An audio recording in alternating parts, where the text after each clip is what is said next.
السلام علیکم ورحمۃ اللہ وبرکاتہ۔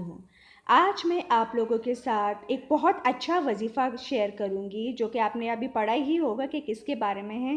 جب دل پریشان ہوتا ہے یا کوئی ٹینشن ہوتی ہے یا خوف ہوتا ہے یا گھبراہٹ ہوتی ہے تو اس میں ایک اسم ہے جو کہ پڑھا جاتا ہے، وہ رات میں پڑھا جاتا ہے، مطلب سونے سے پہلے، لیکن اگر آپ وہ دن میں بھی پڑھ سکتے، جب بھی آپ کو گھبراہٹ یا ٹینشن یا کوئی خوف یا کوئی دل پریشان ہو تو آپ اسی وقت پڑھیں، اسی وقت آپ کو احساس ہوگا کہ بالکل آپ ٹھیک ہو گئے ہیں۔ میں آپ کو وہ وظیفہ بتاتی ہوں۔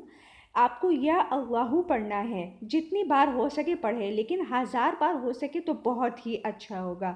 یہ وظیفہ میں خود بھی کرتی ہوں، بہت ہی اچھا وظیفہ ہے، آپ بھی کیجیے گا، پھر آپ مجھے خود کمنٹس میں بتائیں گے کہ کتنا اچھا وظیفہ ہے۔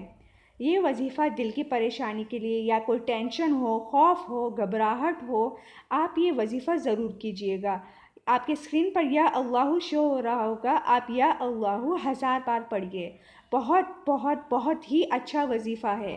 جب دل پریشان ہو یا کوئی اور ٹینشن ہو یا گھبراہٹ ہو، کچھ بھی ہو تو آپ یا اللہ پڑھیے، آپ اسی وقت بالکل ٹھیک ہو جائیں گے انشاءاللہ۔ السلام علیکم ورحمۃ اللہ وبرکاتہ۔ آپ یہ وظیفہ ضرور کیجیے گا۔